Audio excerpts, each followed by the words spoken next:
वाटते, अरे हल्ली मला एका पायावर उभं राहिलं ना की मला तोल जातो माझा. मग कशाला आता वय झालं तुमचं, एका पायावर कशाला उभं राहायचं? म्हणजे काय आम्ही चड्डी घालायचीच नाही का? आमचा तो एक हे होता, हा गुरुजी, हा बरोबर. तर तो तिथे त्याला काय म्हणायचं ते चरणामृत, हा हा देवाचं तिकडनं आणलेलं आहे चरणामृत. तर मी आपलं घेतलं पेपर, ती गावठी दारू होती. अरे म्हटलं छान आहे चरणामृत. हा देवळा आहे. म्हणजे आम्ही एक सायली बरोबर एक सीन शूट केला. ती तिकडच्या पहाडी ड्रेस मध्ये येते. तिकडच्या बायका म्हणजे त्यांना सांगितलं तो ड्रेस तर सगळ्यांनी आणला आणि सोन्याचे दागिने म्हणजे 5-5, 7-7 तोळ्याचे दागिने, एवढी मोठी नथ, आणि त्या सगळ्या बायकांनी येऊन असे दागिने ठेवून दिले, पाहिजे ते घ्या आणि घाला, आम्ही तुमच्या बरोबर, तुम्ही शूटिंग करा. हे जे काय पत्ते खेळायचे पुण्याला आणि हे त्यांच्या चेहऱ्यावरून कळायचं. देण्यास माझं नानाजी मी मुस्कटीत देईन. तू माझ्याकडे हरलेला आहेस ते कशावर काय लिहिलंय मला दाखवा. माझ्याकडे आहे. हा तुझ्या कपाळावर लिहिलेलं आहे तू किती मायनस आहेत ते. आणि नेहमी नानाच जिंकायचे आणि हे बाहेर आले सगळे गेले आज. ज्येष्ठ अभिनेते नाना पाटेकर, मकरंद नासपुरे, सायली संजीव, सिद्धार्थ चांदेकर अशी तगडी स्टारकास्ट असणारा ओले आले हा चित्रपट येत्या 5 जानेवारीला प्रदर्शित होतोय. या चित्रपटातून आपल्याला वडील आणि मुलाचं एक सुंदर नातं पाहायला मिळणार आहे.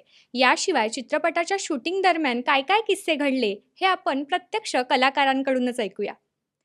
नमस्कार, लोकसत्ताच्या डिजिटल अड्डामध्ये तुम्हा सर्वांचं मनापासून स्वागत आहे. मी विपुल सरांना पहिला प्रश्न करेन. ओले आले हे नाव नेमकं कसं सुचलं आणि चित्रपटाचा संपूर्ण अनुभव तुमचा एकंदर काय होता ते आम्हाला थोडक्यात सांगा. कसं आम्ही गेले 6 महिने खूप डोकेफोडी करत होतो की टायटल काय ठेवायचं. असे जवळपास 100-150 टायटल लिहून ठेवलेले की काय टायटल ठेवूया.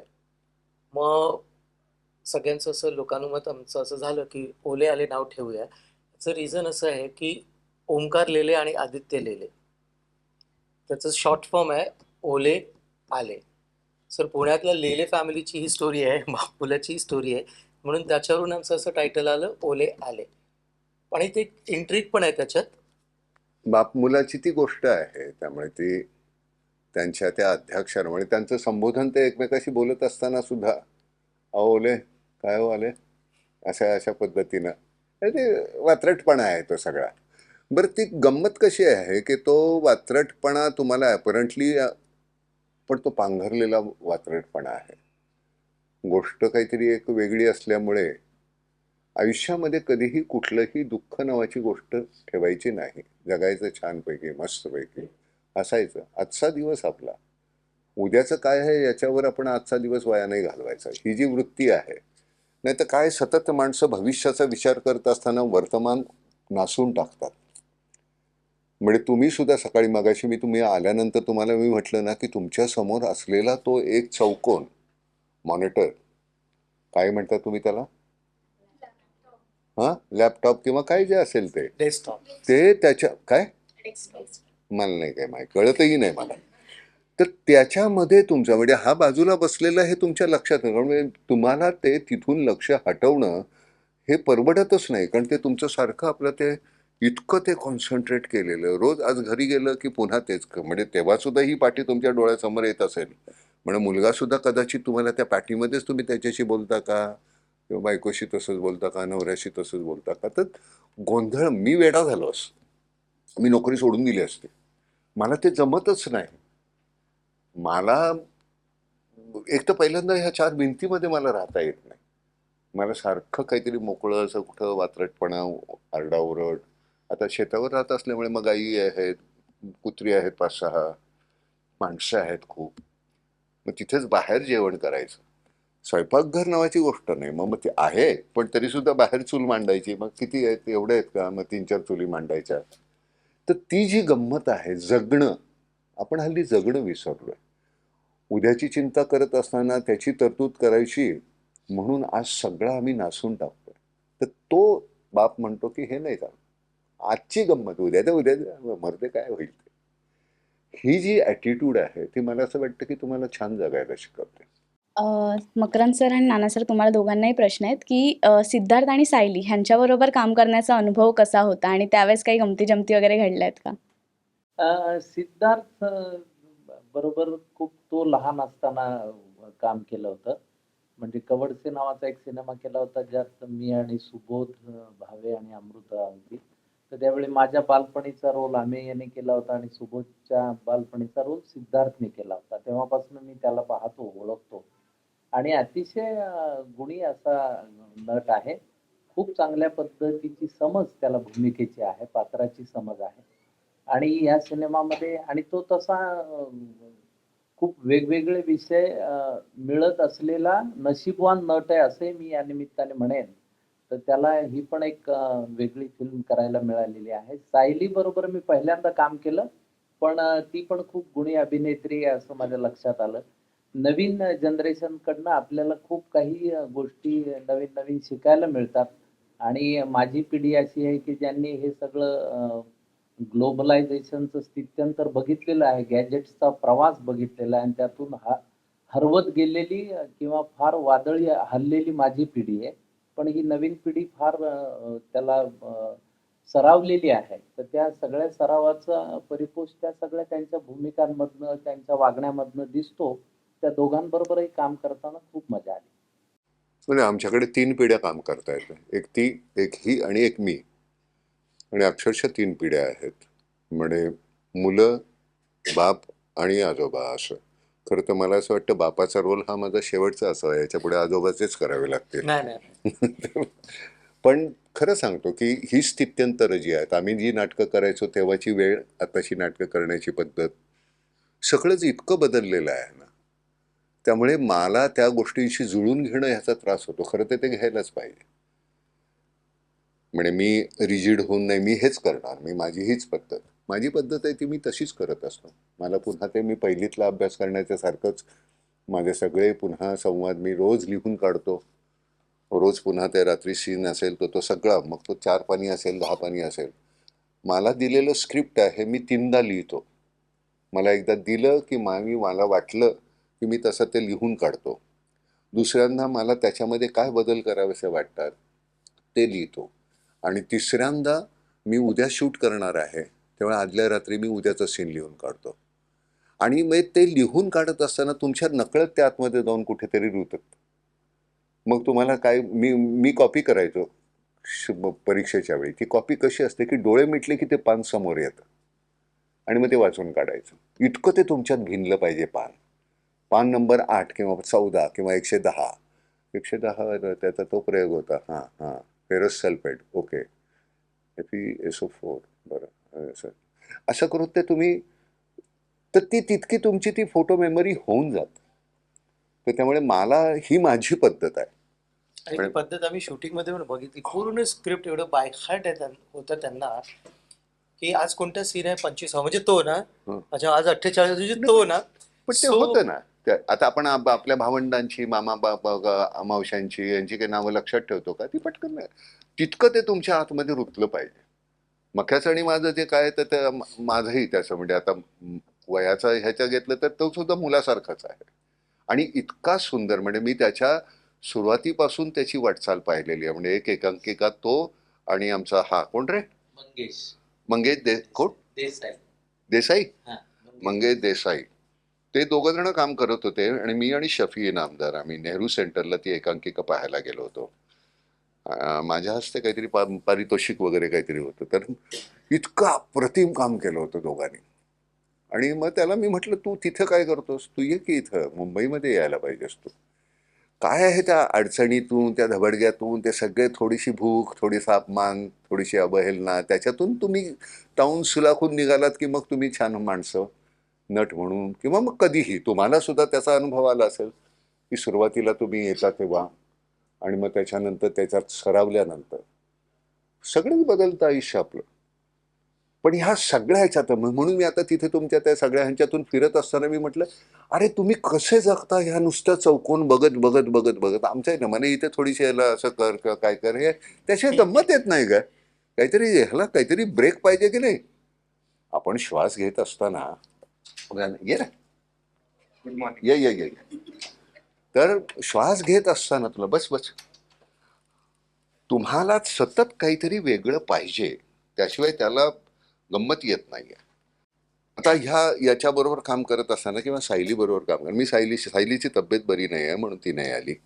अं, तिला मी बुडकुलच म्हणायचो, मी सिनेमामध्ये सुद्धा बुडकुलच म्हणतो. ती एवढीशी आहे, अगदी एवढीशी. आपण हं, कपड्यांमध्ये कशी आपण भाजी भरून आणतो तशी ती त्या त्या कपड्यांमध्ये अशी दिसते त्याची.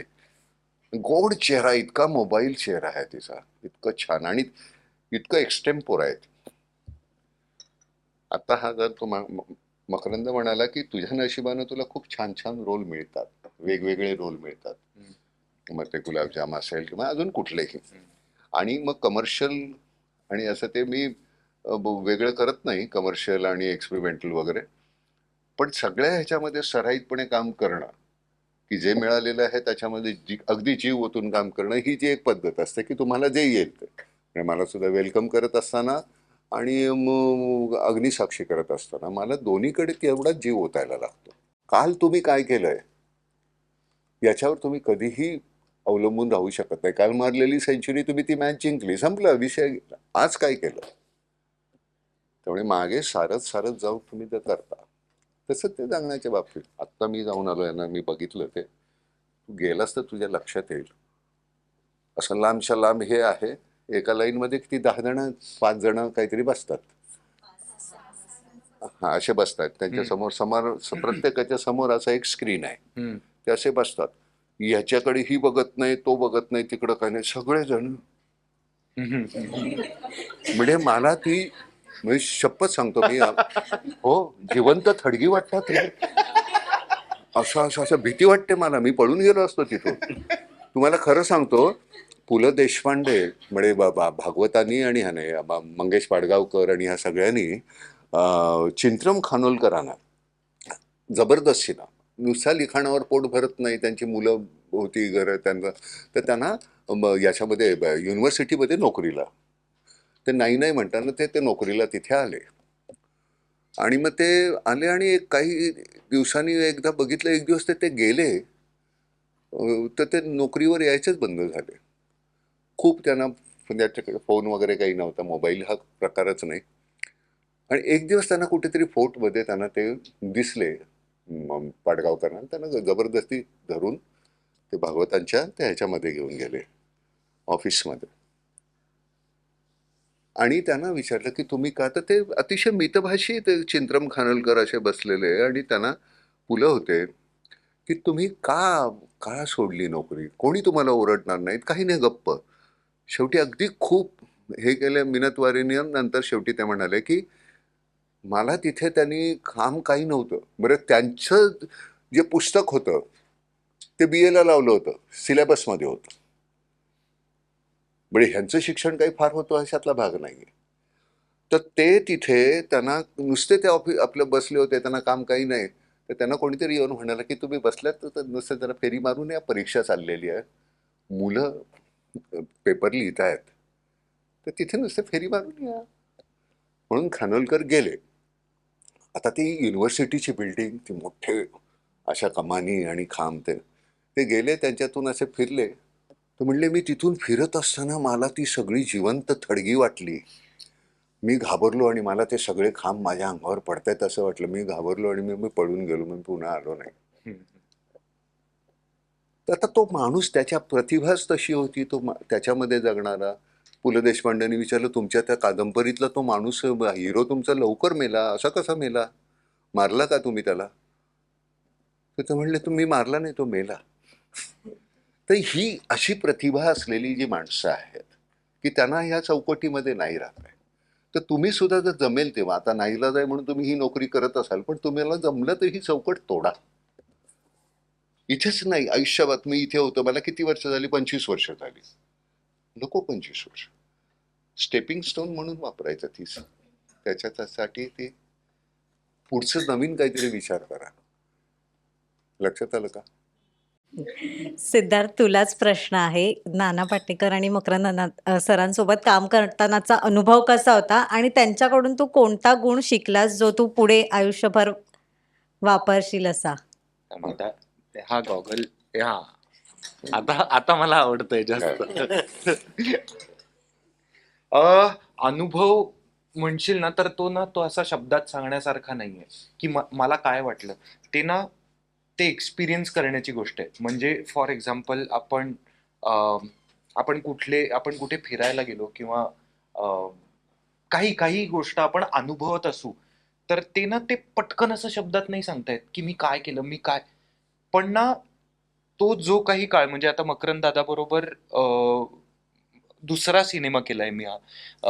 पहिला सिनेमा एक श्रावणी देवधर दिग्दर्शिका होत्या त्यांच्या बरोबर केला. तिसरा कवडसे. तेव्हा तो तर माझा फारच पहिला सिनेमा होता. पण मी अं, फारच पहिला पहिला नाही नाही दुसऱ्या ह्याच्यात काय फरक? त्याच्यात असं होतं, मला मकरंद दादा बरोबर फार काम म्हणजे स्क्रीन स्पेस शेअर करायची नव्हती. हा. कारण मी सुबोध दादाच्या लहानपणीचं काम लहानपणीचं. करायचो आणि आमेय वाघ मकरंद दादाच्या लहानपणीचं काम करायचं. अरे वा. सो आम्ही सेटवर असायचो, पण असं कॅमेऱ्यासमोर एकत्र काम करायला नव्हतं मिळालं आम्हाला. पण त्या सिनेमात आणि ह्या सिनेमात अनुभव हा आहे की इतकी वर्ष सातत्यानं कसं काम करता येईल, सक्सेस फेल्युअरच्या पलीकडे जाऊन स्टार न होता चांगला ऍक्टर कसं होता येईल हे शिकायला मिळाल्यापेक्षा याची एक युनिव्हर्सिटीच आहे ते दोघंही. फेम, स्टार होणं, सेलिब्रिटी म्हणून ओळखलं जाणं ही फार वेगळी गोष्ट आहे. ती गरजेची नाही आहे का, तर डेफिनेटली आहे.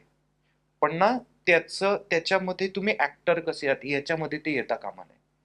तुमचा परफॉर्मन्स कसा आहे, तुम्ही दिग्दर्शकाशी कसे आहात, तुम्ही लोकांशी कसे वागताय, हे त्याच्यामध्ये नाही येता कामा.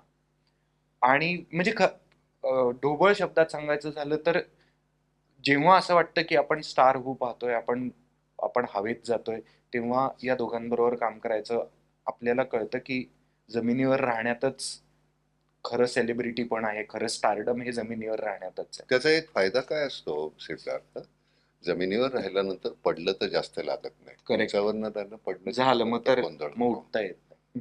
तर त्यामुळे फ्रॅक्चर नाही होत. तर हा अनुभव आहे. आणि हा मी खरं सांगतो, ज्याच्या कोणाच्या आयुष्यात ही संधी मिळेल की मकरंद दादा बरोबर किंवा नाना सरांबरोबर काम करायची, ती संधी काही झालं तरी सोडू नका. मग भले तुम्हाला एका दिवसाचा रोल का असेना, ती किंवा संधी सोडू नका. थोडा ओरडा बसेल. तो ठीक आहे, तो आपला वडील ओरडतो तसावाला ओरडा आहे. म्हणजे कॉन्ट्रॅक्ट मध्ये तो ठरलेला आहे. तो ठरलेला आहे. पण आता मी तुला खरं सांगतो, ह्या नवीन मुलांच्या बाबतीत आता आम्ही याची फिल्म करतोय अनिल शर्माची, जर्नी म्हणून. काल मी इथे येण्या अगोदर त्याचे हे पाहिले, एडिटेड काही सीन असे रफ एडिटेड. त्याचा मुलगा आहे त्याच्यामध्ये जो गदरमध्ये आहे, ती मुलगी पण आहे. त्या दोघांनी इतकं सुंदर काम केलेलं आहे, दोन्ही नवीन मुलं. त्याच्यामध्ये सगळ्यात महत्वाची गोष्ट आहे, आणि हे मी नेहमी म्हणतो की हे क्रिकेट सारखं आहे. तुम्ही काम करत असताना मी ज्यावेळी दुसऱ्या एंडला असतो आणि ह्याच्या हातात बॅट असते, त्यावेळी त्याला पूर्ण खेळू द्यायचं, त्याला रनआउट नाही करायचं. त्याच्याबरोबर छान त्याचा स्कोर कसा वाढेल, कारण सरते शेवटी हा टीमचा स्कोर वाढतो आणि आपण जिंकतो शेवटी मॅच. आणि मॅन ऑफ द मॅच कोण हे काय ते त्याच्यात काही फार मला गम्य नाही. त्याचं छान होणं हे माझं छान होण्यासारखंच आहे, असं ज्या दिवशी तुम्हाला कळतं ना, त्या दिवशी तुमचा सिनेमा छानच होतो. आणि त्या मुलांची, म्हणजे ही नवीन मुलं आहेत अक्षरशः, इतकं छान काम केलं. आणि माझंही बरं झालंय, तर ते पाहत असताना इतकं मजा आली रे. चाल म्हणजे असं इंटरव्ह्यू सुद्धा छान झाले, सगळ्यांशी बोलणं छान झालं, ते पाहून आलं, गोड वाटतं, मजा वाटतं. मला इथे आता कंटाळा आल्यानंतर मी सरळ उठून जातो, पण मला कंटाळा येईल असं मी होऊ देत नाही. मला मजा वाटते. अगदीच कंटाळायला मग याची खिट्टी काढ, याची खिट्टा, याचा गॉगल लाव, त्याचं काही टोपी काढ, काहीतरी करायचं का, नाही तर काय ते तुम्ही करा बरं का आजूबाजूला मध्येच काहीतरी विचार. अरे अगं तो अरे अरे अरे बाबा, अरे म्हणजे सर्वात मोठे प्रँकस्टर म्हणजे नाना होते सेटवर. मग काही जे सीन संपल्यावर आणि सीन सुरू झाल्याच्या आधी, होण्याच्या आधी ते काय येऊन करतील ते कधीच माहिती नसतं. पण कॅमेरा रोलचा, जेव्हा कॅमेरा असतो ना, त्याला एक रेकॉर्डिंगचं लाल रंगाचं बटन असतं. ते जेव्हा दाबलं जातं त्या असा एक अगदी हलकासा आवाज येतो, तो त्यांना बरोबर ऐकू येतो व्यवस्थित. रोल झाल्यावर पूर्णपणे वेगळा. कॅमेरा रोल झाल्यावर मॅन चेंज म्हणजे डायरेक्ट 360 डिग्री. तुम्ही आता टीजर बघितलं असेल, ट्रेलरच्या आधी टीजर आला होता की नाना योगा करतायत. मग आम्हाला कोणालाच माहिती नव्हतं. आम्ही असं लावलेलं की नाना योगा करतायत. तर 1, 2, 3दा आणि अगदी नाचायला लागला आम्ही सगळे.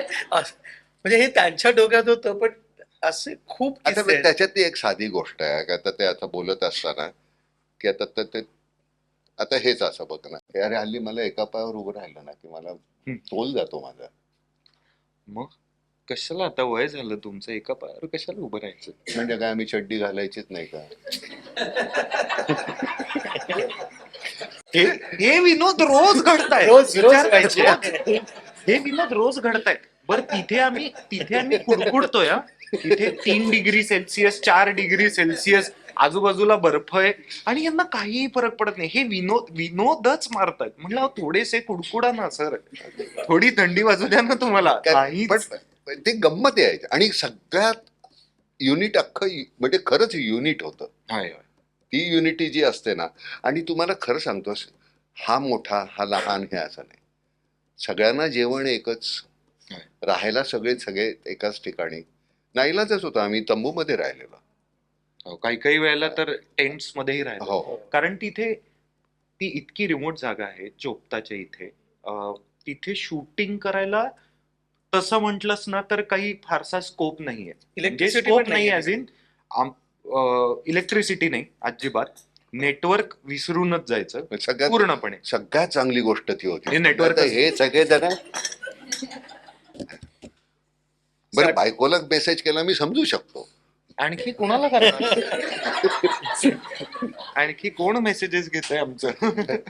पण खरं सांगतो, ते अति रिमोट ह्याच्यामध्ये, त्यामुळे ते एक्सप्लॉइट केलेलं नाही आहे ती जागा. हा एक्झॅक्ट. त्यामुळे आम्हाला तिथे केलं ते तुम्हाला सगळं नवीन दिसेल. म्हणजे असं मला तरी नाही आठवत आहे रिसेंटच्या काळातल्या मराठी सिनेमात इतकं सुंदर की तुम्हाला असं वाटेल हे भारतातच केलंय ना नक्की, तर ते आपला भारतातलं आहे. ते इतकं सुंदर आहे जे दाखवलं गेलंय. चित्रीकरण अमेझिंग आहे. जे आमचे सिनेमॅटोग्राफर आहेत त्यांनी म्हणजे फारच सुंदर सिनेमॅटोग्राफी केली. इतकं सुंदर की आम्ही त्याच्यामुळे म्हणजे काही वेळेला अगदी काही वेळेला तुमचं आमच्याकडे लक्ष नाही जाणार आणि मागे जे भव्य सुंदर आपला भारत दिसतोय ते तुम्हाला बघायला. तुम्हाला सांगतो, जगातलं सगळ्यात सुंदर कुठलं ठिकाण असेल तर आपला भारत आहे. मी खरं सांगतो, म्हणजे मी जेवढा काही फिरलेलो असेल याच्या इतकं सुंदर काही नाहीच आहे. आणि ते सुंदर होण्याचं कारण तुम्हाला सांगतो, तिथली माणसं. निसर्ग तर आहेच, पण अगदी निसर्गाचा अविभाज्य भाग होऊन राहिलेली ती मंडळी एवढंच आहे त्याच्यामध्ये खुश आहेत. आनंद काय असतो तो त्यांच्याकडनं शिकावं. तिथे कुठेतरी काहीतरी अशी मक्याची कणसं होती, ती ते काढून घेतली, तर त्याला मी 500 रुपये दिले. तो किती वेळ तरी तो त्या नोटेकडे बघत होता. 500 रुपये मी म्हटलं किती परत द्यायचे, माझ्याकडे सुट्टे नाहीत. पण त्यातला नाही, हे ठेव तू. तर त्याचे जे डोळे होते ते तुम्ही त्यातला आनंद की त्यातला अविश्वास तुम्ही विचारच करू शकत नाही. ते मला एवढे दिले 500 यार, काय त्याची किंमत आहे आपल्या इथे. पण त्यांच्या दृष्टीनं ते इतके मोठे आहेत आणि खुश आहेत ती म्हणतात. सारखं कुठले झेंडे घेऊन आणि अमुक द्या आम्हाला आणि तमुक द्या म्हणून आमच्या शहरातल्या मंडळींसारखं कुठेही भांडत नाहीत. आहे त्या सगळ्या परिस्थितीला सामोरे जातात. जात धर्म सांगत नाहीत. सगळ्यात आमच्याकडं मस्तपैकी मारामाऱ्या लावून द्यायच्या पॉलिटिशियन्सनी आणि आम्ही आपलं मारत बसायचं एकमेकांना. ते तिथं नाही, एकमेकाला धरून आहेत. निसर्ग कोपला तर त्याच्याशी कोपअप करणं फारच कमाल आहे. आणि त्यांच्याकडनं एक गोष्ट ही शिकायला मिळते, मिनिमलिझम म्हणजे काय असतं. मिनिमल गोष्टींमध्येच आनंद मिळवणं. आपल्याला काय होतं, आपल्याला 10 मिळाले की आपल्याला डायरेक्ट 100ची हाव सुरू होते. मग त्या 100 साठी झगडा. मग 100 आले की त्याचं मोल राहत नाही, कारण तोपर्यंत आपले स्वप्न 1000 झालेलं असतं. आपण शून्य कमावण्यामध्येच आयुष्य घालवलेलं आहे. त्यामुळे बरं, हा दुर्दैवी आहे, ह्याला तिकडे नाही येता आलं. तो आमच्या घरचा माझा मॅन फ्रायडे आहे तो. दोघं आम्ही एकमेकाला, बायको मेलेली आहे.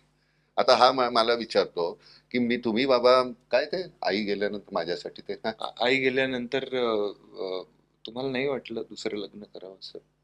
माझ्यासाठी माझ्यासाठी खरंच तुम्ही एवढं हे केलं? मला ती कटकट नकोच होती. आई माझ्यासाठी तुम्ही म्हणजे आई गेल्यानंतर माझ्यासाठी तुम्ही दुसरं लग्न केलं नाही. आता जर कुणी आलं तर तुम्ही लग्न कराल तर मला ती कटकट नकोच होती. म्हणजे त्यातले इमोशन्स उगाच काहीतरी भाऊक बिऊक होणं असतं ना. आता वाटेल नाही रे बाळा तसं नाही. असं हे ते पूर्वी असं ना दिवा जळू दे सारी रात. तसं नाही. अर्थातच तुमच्या सगळ्या इमोशन्स आपण मांडत असताना सगळं बदलतं ना. कालानुरूप तुम्ही आता असो जाऊ दे. मकरंद सर तुम्हालाच प्रश्न आहे की ह्या मूवीमधून तुम्ही खळखळून हसवताय आणि त्याबरोबर काहीतरी गंभीरपणे काहीतरी सांगून मेसेज देऊन जाल, तर तुमच्या भूमिकेविषयी आम्हाला जाणून घ्यायला आवडेल थोडं. ह्या सिनेमामध्ये मी एक छोटीशी भूमिका केली. बाबूराव नावाचं पात्र आहे. पण कसं असतं की माझ्या सिनेमाची सुरुवात मी सिनेमात आलो ते मुळात नानाजींमुळे आलो. तब्बल 30 वर्षापूर्वी मी पहिला जेव्हा सिनेमा केला होता यशवंत नावाचा, तो माझा पहिला सिनेमा. आणि यशवंत आणि वजूद या 2 सिनेमांमध्ये मला नानाजींमुळे संधी मिळाली आणि तिथून माझा रुपेरी पडद्यावरचा अभिनेता म्हणून प्रवास सुरू झाला. तर आज 30 वर्षानंतर त्यांच्याबरोबर मला जवळपास अर्धा पाऊण तास शेअर करायला मिळाला. हा माझा त्यातला प्रोग्रेसचा भाग आहे. पण या सिनेमात मला नुसतं पासिंग जरी असतं तरी मी केलं असतं. कारण हा सिनेमा याची गोष्ट जेव्हा मी ऐकली तेव्हा ती विलक्षण आहे असं माझ्या लक्षात आलं. अशा गोष्टी फार कमी येतात आणि चांगल्या सिनेमाचा भाग असणं आपल्याला नेहमीच आवडतं. आणि त्यात सरांबरोबर आहे म्हटल्यानंतर तर और 4 चांद थे. म्हणून मला बाबूरावचं पात्र त्यामध्ये साकारण्याची एक खूप चांगली संधी आणि आनंद मिळाला. आणि ह्या पात्रातून काय तो मॅन फ्रायडे आहे तसं सरांबरोबरचा उजवा हात आहे. नाही ते कसं गंमत आहे माहिती आहे, ते कॅरेक्टर त्याचं कसं आहे की घरामध्ये नोकर नावाची कॉन्सेप्ट आपल्याकडे न पूर्वी. आपल्याकडे जो आला माणूस तो घरचा व्हायचा. सगळं त्याच्याचकडे असायचं. पैसे तूच बाबा तू हे कर तुझं हे कर आणि तो मालक असल्यासारखं वाग. तुम्हाला काही अक्कल आहे का असं मालकाला बोलणारा जे असतात ना. तुम्हाला काही कळतंय का जरा बसा आता तिथे ओव्हर बोलत. ऍक्टिंग बंद करा जरा. हा असं असं अशा पद्धतीचा आहे तो. मी आपला हा हा हा हा केल्यानंतर आता ते तुमचं इकडचं हृदय तिकडं सारखंच येते ओव्हर ते ऍक्टिंग. सरकवा जरा. ते म्हणजे त्यांच्यात नातं भावंडांसारखं जास्त आहे. हे तुझं माझं आहे माझं आहे असं नाही. तर अशी माणसं पूर्वी असायची. आमचा पांडू आमच्या इकडे होता तो किंवा आमच्याकडचा तो होता सखाराम होता तो. तर ती भांड म्हणजे त्याच्या मुलाचं लग्न ठरलं कान्हावर. त्या कान्हाचं लग्न ठरलं. तो आला माझ्या वडिलांना म्हणणार काका ते लगीन ठरलं माझं. म्हणला होय मग काय करते मुलगी. मुलगी तिकडची आहे ते किती शिकले 4थी शिकली. बरं बरं काय वय काय. तो म्हटलं तिचं आहे 18 आहे. 18 वर्षाची कशाला करतो मग 9 वर्षाच्या 2 कर. पण तो इतका साधा होता. त्यांनी बाबाला जाऊन विचारलं ते काका म्हणून होतं ते 9 वर्षाचे 2 कर म्हणजे कामाला पण घरामध्ये असोही होईल हे होईल आईला सोबतीला. ते बापाने मुस्काटीत दिली. करेक्ट. पण ते ही संकल्पना बहुतेक हे आपल्या मराठी लोकांमध्येच हे आहे की आपल्याकडे मेड नसते आपल्याकडे मावशी येतात कामाला. हं. हा फरक आहे. आणि आपण म्हणजे आदरानेच कारण त्या आपलं घर सांभाळणार आहेत. त्या आपल्याला सांभाळणार आहेत.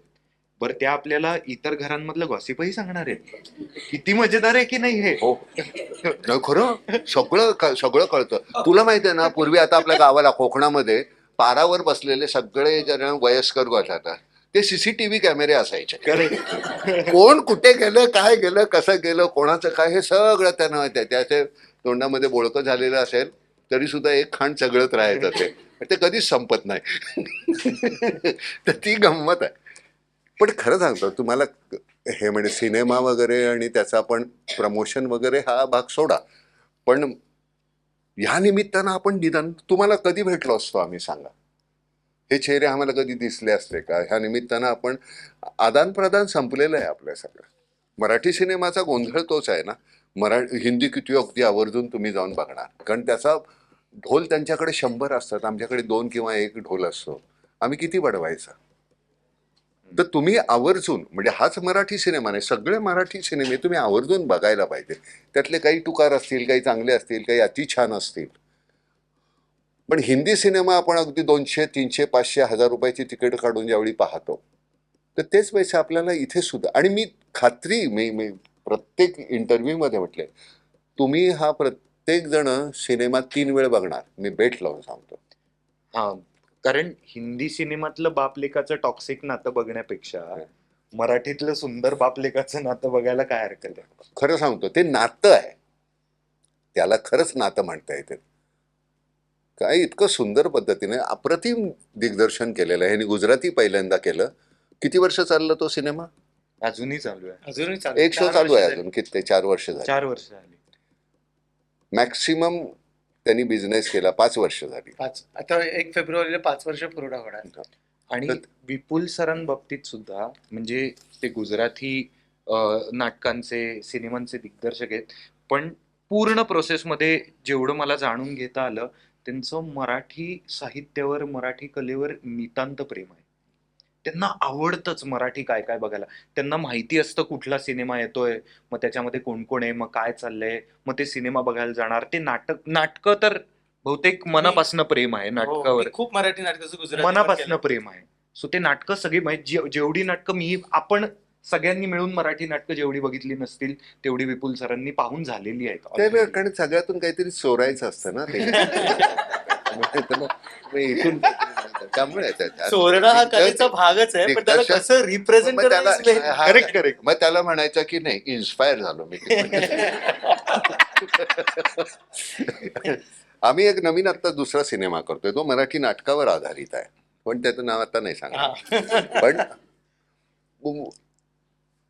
खरंच असं तुम्ही कुठेतरी पाहत असताना, कुठे हे करत असताना, आता तुम्हाला ही गोष्ट म्हणजे हा सगळ्याच याच्यातून वेगळंच काहीतरी आपण विषय काढायचा म्हणून Firoz Daruwala if I mistake not, murder केसमध्ये त्याला फाशी झाली होती. आणि हमीद दलवाई, हुसेन दलवाईंचे मोठे मुस्लिम सत्यशोधक समाजाचे मुख्य होते ते, आणि त्यांची किडनी फेल झाली आणि ते अतिशय आजारी होते. तेंडुलकर त्या फिरोज दारूवालावर रिसर्च करत होते, ती सगळी गोष्ट आणि काय त्याची मानसिक अवस्था, कशासाठी खून केला वगैरे एरवडायला होते. तर त्यानं आपली किडनी आपल्या हमीद दलवाईला डोनेट केली. एक किडनी म्हणला नाहीतरी ती, आणि ती यांची मॅच झाली आणि त्यांनी ती डोनेट केली आणि हमीद दलवाई वाचले. आणि मग त्यांना फाशी होती. आता त्यांना फाशी देणार, तेव्हा त्यांच्या वकिलांनी कोर्टामध्ये आर्ग्युमेंट केलं की तुमच्या ह्याच्यामध्ये लिहिलंय की मरेपर्यंत फाशी, त्याला तुम्ही मरेपर्यंत फाशी देऊच शकत नाही, त्याची एक किडनी त्याच्या ह्याच्यात जिवंत राहणार आहे, तर तुम्ही फाशी कशी देणार असं त्यांनी. आता ह्याला लॉजिक नाही आहे काय, कसा कुठे बघ हे लावलं. त्यांना शेवटी फाशी दिली आणि ती दिली. फाशी दिली. पण तेंडुलकरांनी स्पेशल परमिशन मागून I just want to attend म्हणून त्यांना परवानगी दिली होती आणि मग त्यांनी ती हे केलं. पण गंमत कशी आहे ना, आर्ग्युमेंट काय, तर त्यांनी देताना हा विचार केला होता का त्यांनी आधी ठरवलं होतं का, तर तसं नाही, त्यांनी खरंच जेन्युइनली. पण त्याच्या वकिलांनी ते कसं ट्विस्ट केलं. म्हणजे मी जक्कलचा रोल केला होता, जक्कल सुतार, जगताप आणि मुन्नवर शाह, ते जोशी अभ्यंकर हत्याकांड. त्यांना भेटायला मी एरवड्याला गेलो होतो, म्हणजे PWDचे कामगार म्हणून आम्ही गेलो होतो, जस्ट बघायचं त्यांना कसे आहेत, काय आहे त्यांची बॉडी लँग्वेज काय आहे म्हणून मी गेलो होतो. राजदत्त होते त्यातला. जक्कल त्याच्या सेलमध्ये गेल्यानंतर त्यांनी सांगितलं मला इथे जरा मोठा दिवा लावून द्या, प्रकाश कमी पडतो, मला वाचताना त्रास होतो. मला ते सगळ्या इतके लोकांना मला इतके नॉर्मल होतं. म्हणून मला त्यावेळी आश्चर्य वाटतं की ती काय त्यांची मानसिक अवस्था असेल त्यावेळी ते लोकांना, निष्पाप लोकांना मारतात. तर ही अशी वेगवेगळी मंडळी, म्हणजे हा जसं नाटकं बघतो तशी अशी वेगवेगळी मंडळी आम्हाला नामच्या माध्यमातून आम्ही ज्यावेळी सगळ्या ठिकाणी फिरत असतो त्यावेळी वेगळी मंडळी पाहायला मिळतात. आणि जी अतिशय 99% वर हीच खरंच छान आहे त्या परिस्थितीमध्ये आनंद मानलेली आहे. तुम्ही सायलीला बघायला पाहिजे ह्याच्यामध्ये. ती ह्याच्यावर गरम तव्यावर जर का टाकले आपण आणि त्याच्या लाह्या कशा होतात तशी फुटते ती. हो हो हो हो. जेवढं मिळेल त्याच्या मस्त आणि ते असे छान असते सतत काही हे नाही. तिला थोडासा काहीतरी त्रास आहे आता खाताना रिस्ट्रिक्शन्स आहेत खूप. गोड आहे मुलगी. करते. मग माझा प्रश्न नाना सरांना आणि मकरंद सरांना आहे. मराठी सिनेसृष्टीतील 90च्या शतकापासून आत्तापर्यंतचा प्रवास तुमचा कसा राहिला आहे आणि त्यातले बदल त्याबद्दल ऐकायला आवडेल. सांग. मला वैयक्तिकरित्या सिनेमाच्या आशयाबद्दल बोलण्यापेक्षा मी एका वेगळ्या विषयावर थोडक्यात बोलू इच्छितो की मराठी सिनेमासाठी महाराष्ट्रात हक्काची सिनेमागृह नाहीत ही सगळ्यात मोठी पंचायत आहे मराठी सिनेमांची. कारण फार साधा मुद्दा असा आहे की आपण जर स्टॅटिस्टिकली बघितलं तर कुठलाही मनुष्य समजा 200 कोटी रुपयांचा सिनेमा असेल तर त्याला 200-300 रुपयाचं तिकीट काढू शकेल, पण ज्या सिनेमांचं बजेट 2-3-4 कोटी आहे त्याच्यासाठी तो एवढे पैसे कसे घालेल आणि त्यांच्यासाठी वेगळी व्यवस्था आहे का? तर नाहीये. तू एसटी स्टँडचं सांग ना त्याला. हा, मी एस टीचा ब्रँड अँबॅसेडर केल्यावर मी तेव्हाही हे बोललो होतो की तालुका प्लेसचे एस टी डेपो जे आहेत तिथं गावातनं येणाऱ्या 2च गाड्या असतात. एक सकाळी आणून सोडते आणि एक संध्याकाळी घेऊन जाते. तर एखाद्या माणसाचं काम जर झालं 2-3 तासात तर तो दिवसभर त्या एस टी स्टँडवर बसलेला असतो. तर त्या एस टी मध्ये एक मिनीप्लेक्स जर केले आणि 20 रुपये 30 रुपये असा तिकीट जर ठेवला तर आवर्जून किती मराठी तिकीट? सिनेमाला चांगला प्रेक्षक मिळू शकतो. 14 कोटी लोकसंख्या आहे आणि पर तिकीट जर 10 रुपये प्रोड्युसरला मिळाले आणि 1 कोटी लोकांनी अशा पद्धतीने सिनेमा बघितला तरी 10 कोटी रुपये रेव्हेन्यू जमा होऊ शकतो. आणि मग चांगला असे विषय मांडता येईल. थोडा महागडा आशयाकडे जाता येईल मराठी सिनेमाला. पण आता तेवढ्या महागड्या विषयावर मांडणी होत नाही. त्याचं कारण रिकव्हरीच नाहीये तेवढी. म्हणून यावर लक्ष वेधून घ्यावं असं मला फार आवर्जून वाटतं. आणि नाट्यगृह जे आहेत पुणे, मुंबई, ठाणे, नवी मुंबई वगळता दिवसा नाटकांची परंपरा नाही. तर बऱ्याच ठिकाणी खूप मोठे मोठे नाट्यगृह आहेत. तर ते नाट्य चित्रपटगृह जर केले तर आता डिजिटल सगळं आहे. आता काही कार्बन कांड्या जाळायच्या नाहीयेत आणि सिनेमे दाखवायचे नाहीत. पण असा जर कमी तिकीट दर ठेवून तिथे मराठी सिनेमा रुजवला तर मला असं वाटतं की मराठीचा जो ओरिजिनल प्रेक्षक आहे आणि ज्याला त्या सिनेमांची भूक आहे त्यांच्या पुरता तो सिनेमा त्यांना पाहता येईल. कारण 400 रुपये तिकीट मल्टिप्लेक्सचं मला परवडू शकत नाही. मी एका महिन्यामध्ये जर 4 शुक्रवारी 4 सिनेमे रिलीज होत असतील तर ते 4 सिनेमे बघणार तरी कसे? आणि टोटल 52 आठवडे आहेत वर्षाला. 52 आठवड्यामध्ये 125 ते 150 सिनेमे रिलीज होणार कसे? हा मूळ प्रश्न आहे. त्यात हॉलिवूड आहे, बॉलिवूड आहे, टॉलिवूड आहे, मॉलिवूड आहे. प्राईम टाइम ते घेतात. त्यामुळे मराठी सिनेमाला कधीही प्राईम टाइम मिळू शकत नाही. ही पण एक दुर्दैवी गोष्ट आहे. तर ह्यावर माध्यमांनी लक्ष द्यावं आणि प्रशासनाने लक्ष हे द्यावं. याच्याबद्दल अति सविस्तर लिहा बरं. इतकी छान कल्पना आहे आणि इतकं छान त्याला तो पर्याय त्यांनी सांगितलेला आहे. म्हणजे तो एस टी स्टँडचा सुद्धा आणि नाट्यगृहांचा सुद्धा ते इतकं छान होऊ शकतं. आणि हे खूप आधी बोललेलं आहे. मला हे आपण आता जाणीवपूर्वक जरा मुख्यमंत्र्यांशी आणि यांच्याशी बोलून घेऊया, उपमुख्यमंत्र्यांशी. जर का ते झालं तर फार बरं होईल. कारण मराठी गंमत कशी आहे, असे धावायला तयार राहिले सगळे. मुळामध्ये आम्हाला तिथे धावायला त्या रेषेपर्यंतच जाऊ देत नाहीत. थिएटरच नाहीये. धावायला आम्हाला माहिती आहे की हा इथून हा जास्त पहिलाही येऊ शकेल. म्हणजे तुम्हाला खरं सांगतो की आम्ही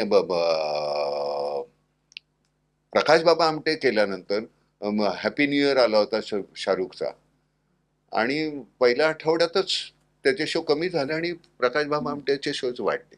तर सरते शेवटी तुमचा सिनेमा कसा आहे आणि त्याच्यावर प्रेक्षक त्याच्यावर ते अवलंबून आहे. आणि तुमचे जे थिएटरवाले आहेत त्यांना सुद्धा पैसे मिळालेच पाहिजेत ना. आणि ह्या सिनेमाद्वारे बघा तुम्ही केवढी काहीतरी एक वेगळीच प्रथा सुरू होईल. पण पुन्हा तेच आहे आमच्या ह्याच्यामध्ये. मी कायम म्हणतो की कोणीही नट किंवा नटी हे कधीही सिनेमा सावरू शकत नाही. मुळात कथाबीज काय आहे तुमचं त्याच्यावर खरा हिरो असतो तुमचा, ती गोष्ट आहे. आणि मग त्याच्यानंतर ती तुम्ही मांडता कशी म्हणून मग डिरेक्टर आहे. आणि मग आम्ही तिसरे येतो की आम्ही ते पोचवतो कसं. तर त्यामुळे ती गंमत आपल्याला करता येईल. पण तुम्हाला ते आता हे गोष्ट मला सांगा, हा याच्यामध्ये बॅकड्रॉप जर उत्तराखंड नसता घेतला आणि सोलापूर घेतला असतं तर ते तितकं प्रेक्षणीय झालं नसतं, दिसलं नसतं छान. म्हणजे माझ्या चेहऱ्यावरनं नजर हटून तुम्हाला मागे बघायला खूप छान आहे. हा म्हणजे आमची जबाबदारी ही आहे की आमच्या चेहऱ्यावरनं तुमची नजर हटली नाही पाहिजे. मग ती निसर्गाबरोबर आमची झालेली ती अशी अगदी शर्यत आहेत आणि ती कोणी जिंकले ते तुमचं तुम्ही ठरवा. पण फार मजा आली. क्लायमॅक्सचा सीन जो आमचा तो वरचा आहे खूप गोड केलंय याने, फार सुंदर गाणं. आणि एका वेळी सगळेजण खेळत राहिले की मस्त एवढा स्कोर होतो. काल सिनेमागृहांना जोडून प्रश्न विचारेन. पोस्ट पाहिली त्याच्यामध्ये डंकी, ॲनिमल असे सगळे चित्रपट आहेत. त्यामध्ये पण जिम्माने चांगलं यश मिळवलं. तर त्याच्याबद्दल तू मोठी पोस्ट लिहिलेलीस की हे मोठे सिनेमे अनेकदा प्रेशराईज करतात किंवा शो कमी केले जातात. तर त्याविषयी सविस्तर ऐकायला आवडेल. शो कमी केले जातात म्हणजे काय होतं, आता जिम्मा जेव्हा आम्ही रिलीज केला तेव्हा ह्युमंगस शोजनी आम्ही रिलीज केला होता. ते सगळे शोज भरत होते का? तर डेफिनेटली भरत होते, जात होते, हाऊसफुल आम्हाला दिसतंय. मराठी सिनेमांना मोस्ट ऑफ द टाइम्स दुसरा आठवडा जो असतो ना तो खूप महत्वाचा असतो. कारण पहिला अख्खा आठवडा हा माउथ पब्लिसिटीवरच बिल्टअप होतो की हा चांगला आहे बरं का, हा जाऊन पहा बरं का. व्हॉट्सअप ग्रुपवर मेसेजेस जातात, प्लॅन्स म्हणतात, त्याला एक आठवडा जातो. आपल्याला मराठी सिनेमाला असं एक पहिल्याच वीकेंडला भरभक्कम 15-20 कोटीचं ओपनिंग लागलंय असं नाही होत. पण दुसरा आठवडा जो असतो तो भयंकर महत्वाचा असतो. कारण तोपर्यंत सगळं अख्ख्या गावाला बातमी पोचलेली असते आणि मग लोक जायचे प्लॅन बनवायला लागतात. जिम्मा 2च्या दुसऱ्याच आठवड्यात ॲनिमल आणि सॅम बहादूर आल्यानंतर जे आमचे एका थिएटरला 25 शोज होते ते कट डाऊन टू 6 झाले. पण तिसऱ्या आठवड्यात त्या 6चे 12 झाले परत. कारण लोकांना नाही पाहायचंय मारामारी, लोकांना धाडधाड धुडधुड नाही पाहायचंय. त्यांना सुंदर काहीतरी बघायचं होतं, चांगलं जे खुश करेल आपल्याला असं काहीतरी बघायचं होतं. ते पाहिल्यानंतर परत 12 शोज झाले. तर अभिमान, किंवा खरं तर अभिमानच तो ह्याचा आहे की आजूबाजूला तू पाहिलंस तर सॅम बहादूर, ॲनिमल, डंकी, त्याच्यानंतर कुठला सलार, हे असून सुद्धा सिनेमा उभा आहे फॉर द व्हेरी रिझन त्याची स्टोरी चांगली, त्याची कथा चांगली आहे आणि लोकांना तो पाहावासा वाटतोय. आणि हीच ताकद आहे ओले आलेमध्ये सुद्धा, एक्झॅक्टली सेम ताकद. त्याची स्टोरी आउटस्टँडिंग आहे. म्हणजे आपण ह्याच्यावर चर्चा करू शकतो की आमचं काम कसं वाटलं तुम्हाला, सिनेमॅटोग्राफी कशी वाटली, संगीत कसं वाटलं, याबद्दल मी तुम्हाला गॅरंटीनं सांगू शकतो तुम्ही आजपर्यंत अशी कथा कधी ऐकलीच नाहीये, कधी पाहिलीच नाहीये. इतक्या सुंदर प्रकारे तुम्ही तुमच्या घरच्यांना कुणालाही घेऊन तो सिनेमा कितव्यांदाही बघा, तुम्हाला बोर होणार नाही, ही गॅरंटी आहे. आणि हे त्या कथेचं म्हणजे माझं जीवापाड प्रेम आहे त्या कथेवर. इतकी सुंदर कथा आहे. ह्या चित्रपटाचं शूटिंग बर्फाळ प्रदेशात झालंय. -3 डिग्री असं मगाशी उल्लेख केलात. तर मग तेव्हा शूटिंग करताना काय काय चॅलेंजेस आले आणि तिथे शूटिंग करणं किती चॅलेंजिंग होतं? थंडी वाजली,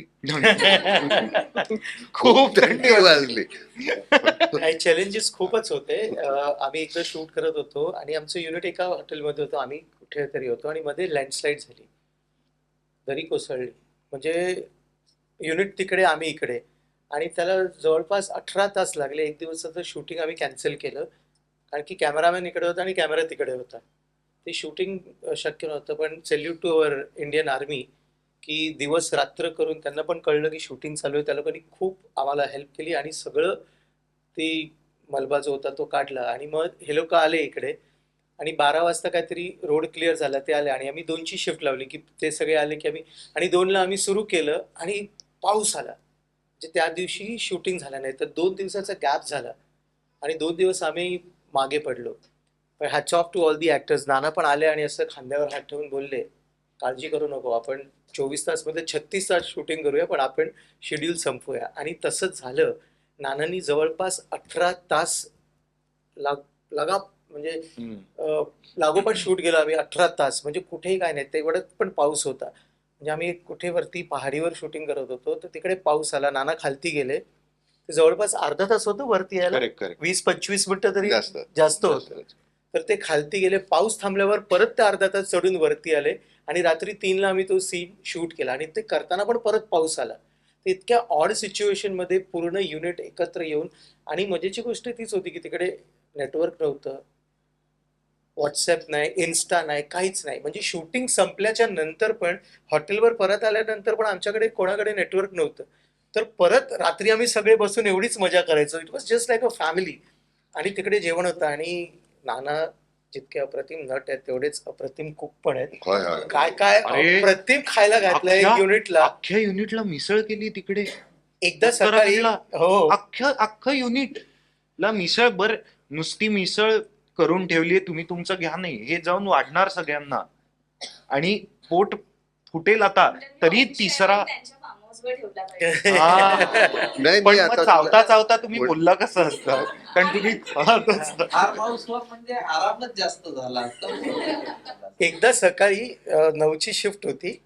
तर त्यांनी काहीतरी आदल्या दिवशी जरा लवकर आले, तर सगळ्या डाळी भिजवलेल्या इतक्या सारं, आणि दुसऱ्या दिवशी डोसे काढायचे आंबोळ्या सगळ्या- ग. आंबोळ्या आंबोळ्या सगळ्यांसाठी. केल्या सगळ्यांना. तर 8:30 झाले. मी झालं नाना 8:30 झाले, 9ची शिफ्ट आहे, 4 ड्रायव्हर बाकी आहेत रे, सगळ्यांना खाऊन घातले, त्या 4 ड्रायव्हरना खायला घालतो, तू जाऊन पुढे यांचा सीन घे, तेवढ्यात मी पोचतो. आणि इट्स इज ग्रेटनेस की ते जे नाही पण ती drivers गंमत होते, असते ना ग. त्यात तुम्हाला तिथे ड्रायव्हर कोणी नसतो, सगळीच आपण आपली माणसं माणसं. आम्ही पण छान. हे अतिशय टुकार लोक आहेत. सकाळी होती असे सगळं घालून. अरे बरं, अहो, थंडी रूम असते आमच्या ना, कसं आहे, तुम्हाला- इथे आम्हाला पत्र्याच्याच भिंती होत्या, हो खरं राहत होतो त्या पत्र्याच्या भिंती. बरं त्या थंड तर होणार ना. आतमध्ये एकदा गेलं की मी सकाळी पहिल्यांदा सगळ्यात लवकर मी उठायचो आणि मला लोकांना त्रास द्यायला खूप आवडतं. तर मी पहिलं उठ, सायले. बरं. आमचा काय- गजर अर्ध्या तासाने वाजणार आहे खरं तर. तो अर्धा तास जो असतो ना, तो आयुष्यातला झोपेचा एकदम इतका साधा. महत्वाचा अर्धा तास असतो. गजराच्या आधीचा अर्धा तास खूप महत्वाचा असतो. आणि त्याच्या तो- आधी हरिनामाचा व्हायचं. ते हिरावून घेतात आपल्याकडनं, उठ उठ उठ. आणि आपल्याला असं होतं की आता नाना सरच उठले, तर आपण झोपून आपण कुठे काय जिंकणार आहोत. ते स्वतः उठलेत, तर चला उठा. म्हणजे उत्तम पैकी मनात मला अतिशय छान असे आशीर्वाद देत उठायचे. आणि आणि ते नॉक करायचे, आणि ते पण चला चहा ठेवलाय, चहा येतोय 10 मिनिटात, चला चला मजा यायची. उठून घ्या. आणि ना मला असं व्हायचं की माझ्या रूमच्या आधी सायलीची रूम यायची आणि मला लांबनं ऐकू यायचं, सायली ए सायली. ते ऐकल्यानंतर मी आणखी 2 पांघरुणं डोक्यावर घ्यायचो की म्हटलं हे आता आपल्याकडे येणार. ते 30 सेकंद झोपूया चल. मजा यायची का? ठीक मजा आहे. मजा खूप मजा केली आम्ही शूटिंगवर. We were like a family. खूप मजा केली. आमचा तो एक हे होता म्हातारा, जो त्रिभुवन गुरुजी. हा गुरुजी. हा बरोबर. तर तो तिथे त्याला काय म्हणायचं ते गावठी दारूला तो अमृत, काय अमृत काहीतरी. हा तो चरणामृत. हा देवाचं तिकडनं आणलेलं आहे चरणामृत. तर मी आपलं घेतलं, ती गावठी दारू होती. अरे म्हटलं छान आहे चरणामृत. फार देवळ आहे. असं मी 2-4 चरणामृत घेतल्यानंतर मी तयार लगेच. मग संध्याकाळी पण विचारलं चरण. की गोड माणसं होती ती, तिथेच पहाडी होती सगळी. म्हणजे आम्ही एक सायली बरोबर एक सीन शूट केला. ती तिकडच्या पहाडी ड्रेसमध्ये येते आणि तिकडच्या बायका म्हणजे त्यांना सांगितलं तो ड्रेस तर सगळ्यांनी आणला, आणि सोन्याचे दागिने म्हणजे 5-5, 7-7 तोळ्याचे दागिने, एवढी मोठी नथ, आणि त्या सगळ्या बायकांनी येऊन असे दागिने ठेवून दिले, पाहिजे ते घ्या आणि घाला. कोण घालणार आहे काय, म्हणजे त्यांना अजिबात एवढं नव्हतं. इतके साधी माणसं आणि इतके प्रेमाळ की आम्ही तुमच्या बरोबर, तुम्ही शूटिंग करा रात्री. ही जे मी म्हणतो ना, निसर्ग आणि माणसं ही इतकी एकरूप झालेली आहेत, म्हणून आपला देश जास्त छान. जे आपण परदेशी गेल्यानंतर तुमच्यामध्ये आणि त्यांच्यामध्ये एक सतत एक भिंत असते, ती नाही आपल्या इथे. आणि त्या बायका कशाच 9-9:30ला झोपतात रोज, आणि त्या दिवशी शूटिंग होतं आणि पाऊस आला, तर आम्ही 2ला तो डान्स, आणि सगळे अशा झोपेत होतात तरी वाजलं की बिचारा येऊन डान्स करायच्या. आणि खूप खूप म्हणजे इतक्या मेमरीज आहेत ना या शूटिंगच्या की ते आयुष्यभर आमच्या बरोबर राहतील त्या सगळ्या memories. 100%. काय सिनेमा येतो जातो चालतो पडतो ठीक आहे, पण हे सगळं आपल्यापाशी राहतं ना ग. पण हे शूटिंग मध्ये मकरंद सर नव्हते तर तुम्ही त्यांना किती मिस केलं? मी त्याला बोलवलं होतं पण आम्ही तरी तर सुद्धा आम्ही डेहराडूनला एक विचारत दिवस आला होतो की ना. त्यांना बोलवून घेता येईल का. एकच दिवस आलो, एकच दिवस आला. हा, एक दिवस बरं त्याला काय, बरं आता तो तसा कसं आहे बघ त्याचं, आणि वास्तविक काय आहे असं वगैरे बोलतो तो. तर त्याला काही आवडत नाही, काही करायला आवडत नाही. त्याला चहा तरी येतो का रे, तुला खरं सांग? हा, येतो. काही करणे नाही, काही नाही. बाकी तो सगळं मी तुमची खरं म्हणजे त्याला आम्ही आमच्याकडे पुण्याला असलो, तो पुण्याला तो आला, आमचे सावंत म्हणून दुसरे आहेत, तो मी आमचं चरणामृत झाल्यानंतर आम्ही जेवण झालं सगळं की बिलीव्ह मी सर, तुम्ही सगळी भांडी स्वच्छ घासून ते दोघं जण उत्तम. मी म्हटलं मरण नाही तर, म्हणजे सकाळी मी ज्यावेळी खाली येतो, ज्यावेळी पुन्हा चहा करायला, त्यावेळी अशी सगळी हंडी नीट घासून पुसून सगळं स्वच्छ केलेलं ते येतं त्याला. खाण्याच्या नंतरचं येतं, खाण्याच्या आधीचं काही नाही. आणेल, सामान करेल, कापू, सर हे करू कमी आणि खरं सांगू का सर, असं त्याचं ते चाललं. आणि आमच्या वास- सिनेमामध्ये ऑफ द कॅमेरा अजून एक नट होता, तो म्हणजे रम्मी. हे जे काय पत्ते खेळायचे पुण्याला, आणि हे, आणि 2 दिवस शूटिंग नव्हतं तर सगळेच पत्ते खेळायचे. मग सिद्धार्थ बाहेर आला, सायली बाहेर आली, किंवा तो आमचा हो हा, त्यांच्या चेहऱ्यावरून तू कळायचं देणं आहेस की नेहमी माझं, नाना मी जिंकायचे. मुस्कटीत देईन. तू माझ्याकडे हरलेला आहेस ते, ते कशावर काय लिहिलंय मला दाखवा. माझ्याकडे आहे. हा, तुझ्या कपाळावर लिहिलेलं आहे, तू किती मायनस आहेत ते. आणि नेहमी नाना जिंकायचे, आणि हे बाहेर आले सगळे गेले आज, नाना जिंकले, नेहमी नाना हो, जिंकायचे. कारण ते त्यांचं म्हणजे मला असं कमाल वाटायची की हिंचे वेगळा कॅट आहे का यांच्याकडे की जे त्याच्यानी खेळताय, तर ते तेच जिंकतायत रोज. आणि मी आणि सायली म्हणजे फक्त आता म्हटलं होतं की आता ही माझ्या घराची किल्ली. नाही तसं नाही, याचं रेम्युनरेशन होतं. मी म्हटलं डायरेक्ट तुम्ही तिथनं ट्रान्सफर करा, प्रोड्युसरला सांगितलं होतं इथे. यांच्यापाशी देऊच नका, पोरांपाशी डायरेक्ट जाऊ द्या. काय पाहिजे अजून सांग मला. मला एक मुलगा मिळाला, मुलगी मिळाली, धाकटा भाऊ मिळाला, मक्याचा आमचं खूप वर्षाचं. अजून लागतं काय तुम्हाला? मग मी सारखं म्हणतो की या परतीच्या वाटेवर असताना मला अजून किती श्रीमंत करून ठेवतोय देव. अजून काय नसतं, तुम्ही कोण, काय, कसं, मला काय देणं घेणं तुमच्याशी, आपलं काय संबंध. कुठेतरी आम्ही स्वार्थापोटी आलो इथे, पण आज आपण भेटलो. हे चेहरे मला नाही विसरता येणार, तुम्हालाही नाही विसरता येणार आपण आज काय बोललो काय. नाही तर सिनेमाच्या ह्याच्यामध्ये आपण तसंच अगदी. आणि काय माहिती आहे का, वास्तविक ह्या कथेमधला जो एक भाग किंवा आता चौघांमधला कोणीही किती अनौपचारिक पद्धतीनं बोलत राहतो, मला असं वाटतं की हे जास्त गमतीचं आहे. मला मकरंद सर आणि नाना सर, तुम्हाला दोघांना विचारायचं की आत्ताच्या पिढीसोबतचं काम करताना तो तुमचा अनुभव कसा आहे? मग अतिशय अप्रतिम गोड मुलं आहेत. तर मगाशी त्यांनी सांगितल्याप्रमाणे सगळं कसं ते त्याच्याशी ॲडजस्ट झालेले आहेत. आम्हाला ते जुळून घेताना फार त्रास होतो. आजचं नवीन काय, मी तुझी शपथ सांगतो, मला याच्यातलं काही कळत नाही. मला फोन घेता येतो आणि फोन ठेवता येतो, मेसेज पाठवता येतो आता, पण बाकीचं मला खरंच कळत नाही काही. म्हणून मला मल्हार सांगतो, बाबा त्यातलं कुठलं काहीतरी हे दाबू नको ते असं म्हणून मी काही करत नाही. त्याला विचार तू, तो ह्या सगळ्या मुलांचं बरं, त्यांची सगळ्यात जर कुठली गोष्ट आहे, आम्ही नाटकातले जास्त असल्यामुळे, तू नाटकं केलीस का रे? पण नाटकातले जास्त असल्यामुळे आम्हाला कसं सगळं पाठ करून, ते पाठ नाही आहे, एक्सटेम्पोर आहे अशी करण्याची सवय आहे. आणि त्यांच्यामध्ये खूप एक्सटेम्पोर आहे, ओरिजिनली घेतात ते, आणि मग पटकन छानपैकी ते. आमचा कसा कॉमा सुद्धा तसा आमचं ठरतं ते असं, पण मग नंतर ते अगदी इतकं स्वाभाविक होतं.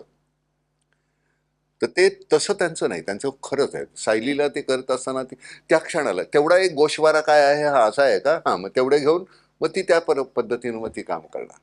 तर ती ही नवीन मुलांची पद्धत फार छान आहे, फार छान, ती उत्स्फूर्तपणे छान करतात आणि कुठेही तुमच्या मूळ गाभ्याला धक्का न लावता. नाही, नानामध्ये पण ते आहेच, खूप आहे. म्हणजे जेव्हा आम्ही रीडिंग करत होतो सीनचं ते, पण त्यांच्या डोक्यात मनात काय चालू असायचं आणि ते सीन मध्ये ते करायचे, म्हणजे आम्ही सगळे पडून जायचो. एक छोटासा सीन होता की राफ्टिंगला जायचंय, सिद्धार्थ नाही म्हणतो तुम्हाला राफ्टिंगला नाही जायचंय, आणि त्यांना तो वाईट वाटलं की मला राफ्टिंगला जायचंय, आणि सायली प्रयत्न करते सिद्धार्थला समजवायचं की राफ्टिंग, आणि तेवढ्यात त्यांना यायचं होतं. तर आम्हाला कोणाला माहिती नव्हतं, सीन चालू होता आणि अगदी ते पायऱ्या होत्या त्याच्यावर जम्प करून लहान मुलासारखे चढून आले. आम्ही सगळे पाठी हसून गेलो आणि सीन कट करावा लागला आणि परत तो सीन केला नाही, आम्ही. कसं होतं की तिथे तिथल्या तिथे बरं त्याच्यामध्ये काही नाही. जाता जाता तुम्ही ज्यावेळी गोष्टी करत असताना सहज टच अँड गो जसं आपण म्हणतो, अरे तुझं ह्याच्या आता कालचं वाचलंस का ते राजकारणाच्या बद्दलचं ह्याचं तर मी असं म्हटलं होतं. पण खरं सांगतो ह्या जाती धर्माच्या याच्यावरती आता त्यांनी 8 जण जाळले तिकडे. तुम्ही तो जाताना तुम्हाला एक कुठेही त्या वास्तवतेपासून दूर जाऊ द्यायचं नाही. पुन्हा पुन्हा तुम्ही याच्यावर या, पण टच अँड गो त्या विषयापासून आपण कुठे वावरतोय, आपल्या काय आजूबाजूला घडतंय याची जाणीव जर ठेवली ना, तो फार तुमचा सिनेमा सर्वस्पर्शी होतो. नुसता एक डायमेन्शन काहीतरी गंमत असत तसं नाही. ह्या सिनेमाचा सगळ्यात मोठा भाग आहे, तुम्हाला खूप हसवेल आणि खूप रडवेल.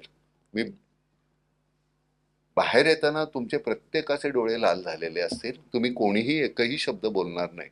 मला म्हणजे काही वेळ असं होतं ना, कारण ती गोष्टच तशी आहे. म्हणजे तुम्हाला इतकी हुलकावण्या देत राहते ती गोष्ट. आमच्यात सगळ्यात मोठा एक जे आहे त्यांना कॅरेक्टर आहे ते म्हणजे नियती, आणि त्यामुळे ही गोष्ट कशी कशी फिरत राहते बघा, कळेल मग. माझा प्रश्न सिद्धार्थसाठी आहे. तुझं सायलीसोबत आता हा सलग 2 चित्रपट आहेत. मग तुझा सायलीसोबत काम करण्याचा अनुभव आणि तुम्ही कुठे कुठे फिरलात त्या दरम्यान, काय किस्से सांगशील ती त्याची त्याबद्दल? सायलीच आहे.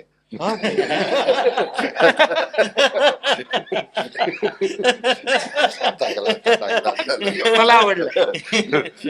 सायली सोबत अनुभव. सायली तर अनेको वर्ष मैत्रीण आहे माझी. ती उत्तम अभिनेत्री आहे. ती खूप चांगली माणूस आहे मुळातच. अनुभव काय, मैत्रिणी बरोबर काम करायला मिळालं, चांगलं काम करायला मिळालं, चांगल्या लोकांबरोबर चांगल्या ठिकाणी.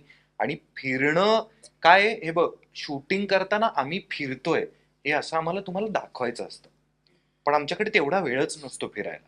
म्हणजे आम्ही केदारनाथला शूट केलं, पण केदारनाथला जाऊन आम्ही केदारनाथ पूर्णपणे पाहिलं का तर नाही.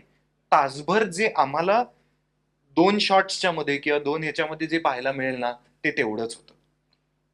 सो आम्ही फिरतोय, आम्ही मज्जा करतोय, आम्ही शूटिंगच्या मागे खूप केली, भयंकर केली, पण आम्हाला ते तुम्हाला दाखवायचं असतं की हे बघा आम्ही अशी ट्रिप केली, इथनं गेलो तिथनं गेलो. पण ते व्हेरस ते खूप तुटक असतं, ते एका शॉट पुरतं असतं. पण तू विचारलंस की काय काय मज्जा केली, तर ना छोट्या छोट्या गोष्टींमध्ये जे आम्ही एन्जॉयमेंट शोधतो ना, म्हणजे काय पत्ते खेळणं, तिकडे नेटवर्क नाही, तिकडे काहीच नाही. आम्ही रोज आम्हाला हेच चेहरे बघायचे. मग काय करायचं, पत्ते खेळूया, मग काहीतरी वाचून दाखवूया, मग काहीतरी काय कुठले किस्से ऐकूया. आता नाना सर असतील आणि तर आपण 5,00,000% समोर जाऊन आजोबा आम्हाला गोष्ट सांगा ना, हे तर करणारच ना आपण. त्यांचे किस्से, त्यांचे अनुभव ऐकण्यातच आम्हाला इतकी मजा यायची की म्हणजे आम्ही सगळे बसायचो. मग नंतर विपुल आठवण करून द्यायचा की शॉट लागलाय, चला आता किस्से होतील परत. पण आणि भैरवनाथाला जाताना पुन्हा आम्हाला असं तर वर सतत चढ, बरं नानाने तुम्हाला त्रास होईल, खूप वर जायचंय चढ, तर तिथे डोली करून म्हटलं कुणाच्या खांद्यावर, म्हटलं एकदा फायनल जाईन तेव्हा जाईन, म्हटलं आता कोणीतरी आपल्याला खांद्यावर घेऊन जाणार, हा सगळ्यात मोठा अपमान आहे. म्हणजे मी फिजिकली माझी ती आता क्षमता गेलीच, शारीरिक क्षमता, हे मान्य करणं मला पटत नाही. म्हटलं मी येतो, जिथे थकेन तिथे बघूया, आणि काही नाही आरामात. एकदा तुम्ही जायला लागल्यानंतर काही म्हणायचं स्वतः. त्यामुळे एकदा हे बुडकुलं आमचं, तिला बरं नव्हतं, तर ते अशी असते ती हे आणि ते पाठीवर घेतात, आणि इथे ती हे असते टोपली, आणि त्या टोपलीत म्हटलं हे काय आहे, टोपलीतलं सामान आपण बघितलंय कुठे, तर ती सायली होती. म्हणजे तो मागे वळून बघत होता की ही आहे ना खरंच, कारण त्याला काही जाणवत नव्हतं. ती अशी एवढीशी आहे ती, आणि त्या मागच्या टोपलीत, आणि तो आपला असं घेऊन तिला पाठीवर घेऊन गेला तो वर. सायलेडी ही मस्त म्हणजे ह्या एनर्जीचं फक्त सिक्रेट काय आहे? असं नव्हती. ह्या एनर्जीचं सिक्रेट काय आहे सर? आम्हाला पण जाण्याचं नाही, खरं सांगतो, त्याला एनर्जीचं सिक्रेट हे फक्त ही माझी गोष्ट होती. ज्या पद्धतीनं लोक काम करत होते ती होती. नाही सगळे सर, पण जण तुमच्या पर्सनल आयुष्यात पण तुम्ही भयंकर एनर्जेटिक आहात. म्हणजे इथे आम्हाला पेन पडलं तर खाली बघत ऐका काय काय काय असं आमचं होतं कधी कधी. नाही, मी समोरचा कधी वागतोय की वागतोय हे कशी म्हणजे मी मुद्दाम इट्स रिअली पेनफुल. खूप आहे त्यांच्या हा, दररोज सकाळी व्यायाम शिस्त खूप आहे आणि मला वाटतंय. ते त्यांचं नियंत्रण खूप आहे सगळ्या गोष्टींवर. म्हणजे खाण्यावर सुद्धा नियंत्रण आहे, व्यायामावर सुद्धा नियंत्रण आहे. म्हणून आता या एज मध्ये सुद्धा ते आम्हाला सतत लाजवत असतात. करेक्ट. आणि ते बोलले भैरवनाथला वरती चढायचं होतं की मी नाही, आणि ते आम्ही एकदा नाही दोनदा तिकडे चढलो, कारण की आम्ही एकदा गेलो, आम्ही 5-6 लोक पोहोचली होती आणि अर्धी टीम आलीच नाही कारण की पाऊस आला आणि त्याच्यामध्ये- हेलिकॉप्टर त्याच्यामध्ये एक कॅन्सल झाले. वाईट आहे तर यांना मुलाने विचारतात तो तुम्ही चढून जाणार ना रे वर? बरोबर, मला काही नाही, मला सवय आहे चढायची. तो म्हणलं अजून सुद्धा मित्र, मी यायला लागलो की लांबून दिसलो मी की म्हणतात आला तिच्या यायला चढणार आता. तर मला सवय आहे, तुम्ही येणार का, तुम्हाला जमणार आहे का? तर तिथे त्याच्यात सगळ्यात महत्वाची गोष्ट तो म्हणतो की जमल्यात का, जमलाय का नाही. आणि हे दोघं जण असे, आणि हा म्हातारा काही नाही, असा दीर्घ श्वास घ्यायचा, असं करायचं. चला, काही फालतूपणा चालेल बाहेर. बरं त्या मुलाला सगळ्यात एक फालतूपणा म्हणजे किती, बरं तो फालतूपणा करण्याचा मागचा उद्देश सगळाच वेगळा आहे. तो काही गोष्टी तुम्ही विसरण्यासाठी ना, आपण त्या मुलाचे आता हल्ली मला ते सगळे ते व्हिडिओ मला आवडतात ते बघायला. ते लहान मुलाला इंजेक्शन देण्याच्या आधी टा टू टिक टिक टक टक टक त्या मुलाचं सगळं डायव्हर्ट करून मग टुक्क ते इंजेक्शन, त्या मुलाला रडायलाही वेळ मिळत नाही कारण त्या टा टू मध्ये इतका अडकलेला असतो. तसं आहे ते सगळं. चित्रपटात बाप लेकाचं एक वेगळं विश्व पाहायला मिळतंय, तर तुमचं प्रत्येकाचं आपल्या वडिलांसोबत कसं नातं होतं?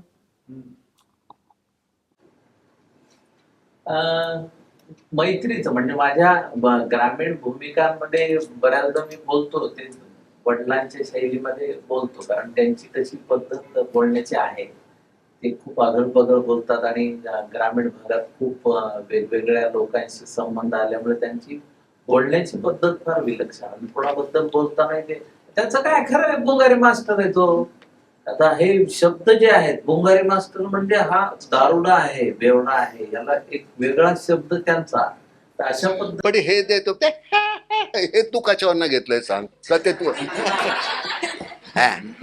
म्हणजे त्याचा एक तो विचित्र टोन आहे ना, आणि खरं सांगू का सर असं ते जे आहे. आता तो तसा नाहीये, एरवी बोलता आणि खरं सांगू का सर असं बोलतो तो. पण आणि त्याचं काही झालं माहितीये का सर, तर ते हे कुठून आलं? त्या ग्रामीण भाषेतलं गाणं पकडता आलं की आपल्याला. आमच्याकडे मराठवाड्यात फार आगळपगळ आणि मी नेहमी म्हणतो की एसटी ड्रायव्हरला सुद्धा शेवटच्या बाकावरच्या घरातला प्रॉब्लेम माहित असतो. त्यांना काय गरज होती असं करा, इथं ही नॉर्मल बोलण्याची सुरुवात असते. त्यामुळे आणि वडिलांशी माझी कायम मैत्रीच आहे. आम्ही दोघं तसं म्हणायला गेलं तर लव्ह हेट रिलेशन असं म्हणता येईल. अजूनही आम्ही त्या गोष्टींवर वाद घालतो, अजूनही त्याच गोष्टींवर बोलतो, पण ते प्रेमाचं नातं असतंच. माझं खूप वेगळं आहे. मी गुजराती फॅमिली गुजरातीमध्ये वडील वेगळे आहेत.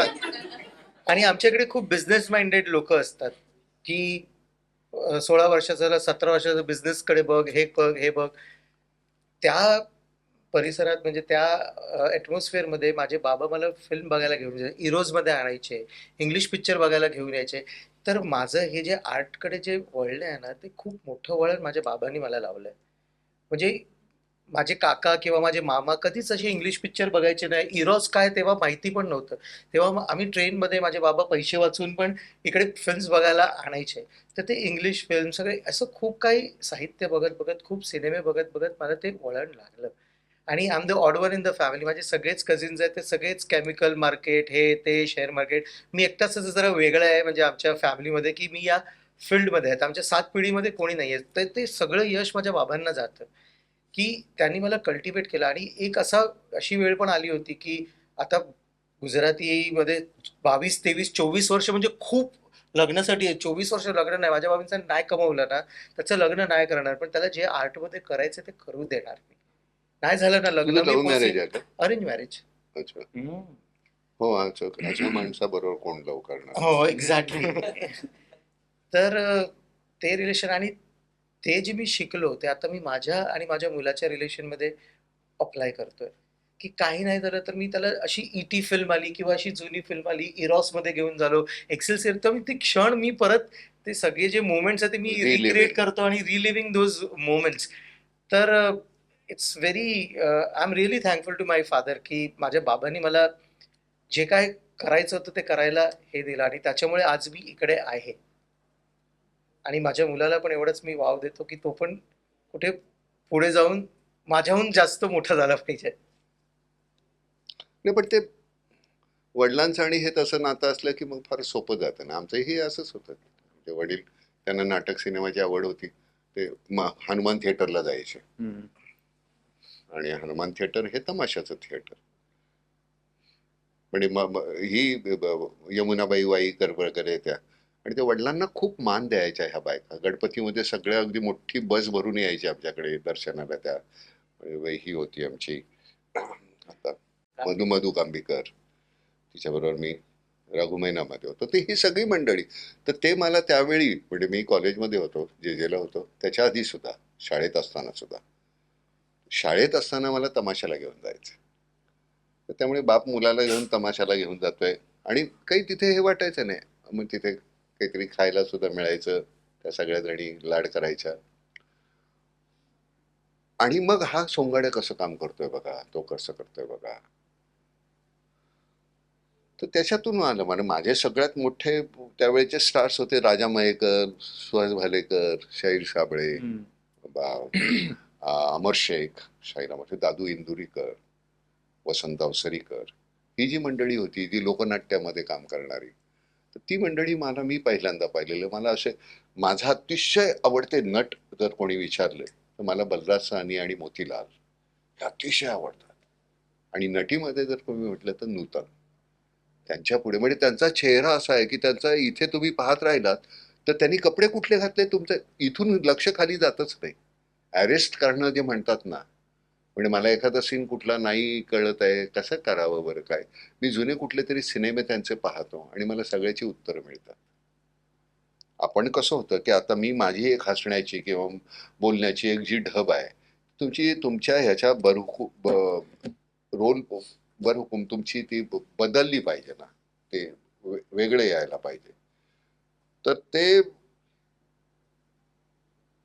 मला जाणीवपूर्वक जरी ठरवलं तरी सुद्धा, म्हणून मग दिग्दर्शकाला सांगतो मी की मला तिथे तू थांबव बरं, तिथे मी नाना यायला लागलं तर मला थांबव, नाना आला की थांबव. म्हणून आम्ही काल ते सिनेमे पाहत असताना तर ते ह्याच्यामध्ये सगळं तुम्ही मागे जाऊन पाहिल्यानंतर की हा काय कमवेल. म्हणजे 1200ची नोकरी होती ती सोडली आणि मी पुन्हा नाटक सिनेमामध्ये आणि 200 रुपये कमवायला लागलो. म्हणजे 1000 रुपये कमी. त्यावेळी 150 रुपयामध्ये तुमचं राशन भरलं जायचं. नाही तुला वाटतं ना तू कर. लग्न झालेलं नसल्यामुळे ते फार सोपं जायचं. काही हरकत नाही, की जे असेल त्याच्यावर आपण करू. मग नाटक आविष्कार, मग नंतर विजयाबाई, अरविंद सुलभा पहिले आणि मग विजयाबाई. मग नंतर आयुष्य सोपं गेलं. नंतर आणि पहिल्यांदा मुळामध्ये मला मोहन गखले नावाचा आपला जो नट होता, तो मला म्हणला, मग मोहन अतिशय देखणा, सुंदर, छान, आणि आम्ही असे, तर तो म्हणला तू एक काम कर, फुल टाइम नाटक करू नकोस, त्याच्यावर तुझं पोट भरणार नाही. किती काम मिळणार तुला मिळणार. तर म्हटलं जेवढं मिळेल तसं. तर म्हटलं म्हणजे भीक मागावी लागेल तुला. तर म्हटलं मग बघू ना तेव्हा काय करायचंय ते. पण तुमचा स्वतःवर विश्वास असायला पाहिजे की तुम्ही हे करू शकाल का. म्हणजे ह्या चेहऱ्याने तुम्ही तिथे वाढू, सगळेच गोड गोड गोड दिसणारे आणि आपण त्याच्यामध्ये त्या शर्यतीमध्ये राहू का. तर मुळात शर्यत तुमची तिसऱ्याशी नसते, तुमची शर्यत तुमच्यापाशीच असते. करेक्ट. त्यामुळे याला पण ते आई बापांचं नातं काय आहे तुमच्याशी, त्याच्यावर तुमचं पुढचं आयुष्य ठरलेलं आहे. तुम्हाला हे माहिती आहे सर. माझं बऱ्यापैकी ओपन आहे बहुतेक. बऱ्याच जणांना माहिती आहे, फार काही चांगल्या आठवणी नाही आहेत वडिलांच्या. पण आता आहे की नाही. आता मी तेच म्हणतोय की मी जेव्हापासून काम करायला सुरुवात केली ना, मी 16 होतो तेव्हापासून सिरियल करायला सुरुवात केली. मला ना ज्या लोकांबरोबर काम केले ना, त्यांच्यात कुठे कुठे थोडा थोडा वडील मी शोधू लागलो. आणि त्यांचा इन्फ्लुएन्स मी घेऊ लागलो. म्हणजे सगळ्यात पहिल्यांदा श्रीरंग गोडबोले त्यांच्याबरोबर काम केलं. त्यांच्यामध्ये मग सतीश राजवाडे त्याच्याबरोबर काम केलं. मग आदित्य सरपोतदार आला, चंदू सर आले, चंद्रकांत कुलकर्णी आले, हेमंत डोमे माझा मित्र आला, माझे आणखी बरेच मित्र आहेत. सो मला वडिलांच्या नाना सरांबरोबर आत्ता मला काम करायची संधी मिळाली. मला वडिलांच्या एकाच कुठल्या तरी पुरुषाच्या इन्फ्लुएन्सपेक्षा मला या पुरुषांनी खूप इन्फ्लुएन्स केलंय. आणि इन्फ्लुएन्स केलंय म्हणजे मी त्यांच्यातलं कायम चांगलं जे खूप आहे ते चांगलं उचललंय आणि स्वतःला बनवलंय. सो तसं तर दोघा जणांनी या सगळ्या जे पुरुष माझ्या आयुष्यात आहेत त्यांच्या इन्फ्लुएन्सनी मला घडवलंय. आणि दुसरं म्हणजे माझ्या आईनी मला घडवलंय. सो आठवणी जरा अशा थोड्या काय म्हणू जरा कॉम्प्लिकेटेड आहेत हा, पण ज्या आहेत त्या फार अप्रतिम आहेत. त्यामुळे I am very much grateful and thankful की मला कधी कधी स्वतःचा वडील बनायची संधी मिळाली आणि कधी कधी माझ्या आईला वडील बनायची संधी मिळाली. त्यामुळे I am very much thankful. मला काहीच त्यात हे वाटत नसतं. ओले आले सारखा चित्रपट मल्हार सरांबरोबर करायला आवडला हा काय मल्हारच आहे की हो. हा, तो सिद्धार्थच आहे की. असं काय ते नातीच तशी असतात. मला काय तर ते मुलांना माझं मी तुला म्हणतो ना दिवसेंदिवस कुटुंब असं मोठं विस्तारित व्हायला लागलेलं आहे. त्यामुळे माझी नाती ती कोण करतंय रे आपण सहजपणे म्हणतो तो हा सिनेमा अरे त्याच्यामध्ये सिद्धार्थ हे माझं नाव होतं. सिद्धार्थला घे मी तर याच्या डोक्यात दुसरा नट होता. मी म्हटलं सिद्धार्थला घे तो फार वल्नरेबल आहे, तो छान करेल, तो सुंदर करेल.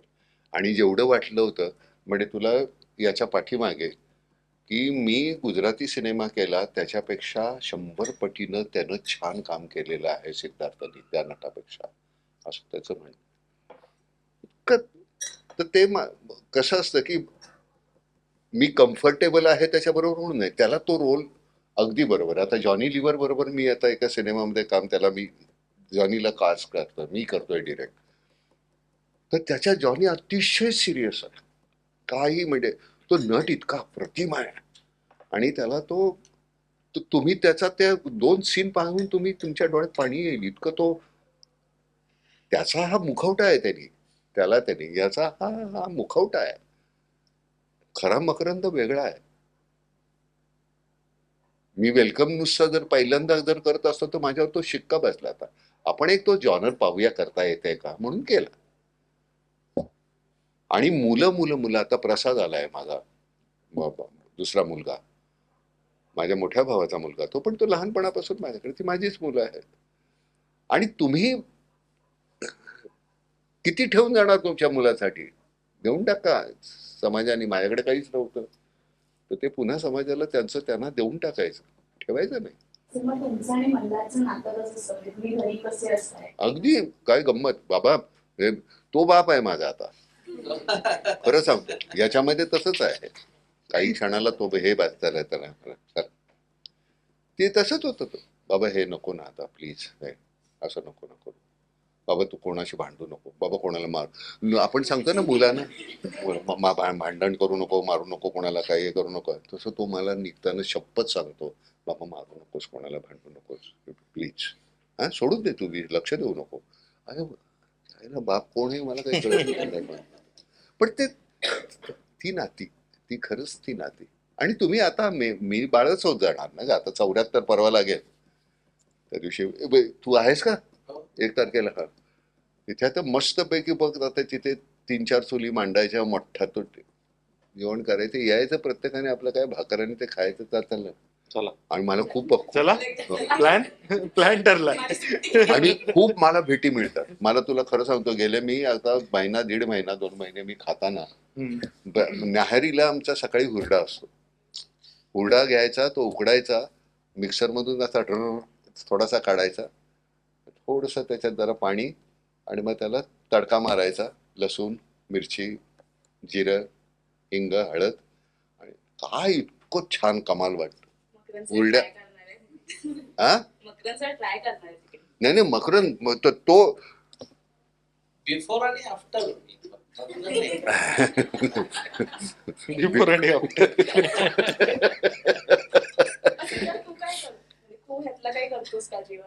व्यवस्थित प्लेट घेतो आणि गप बसतो आणि खातो.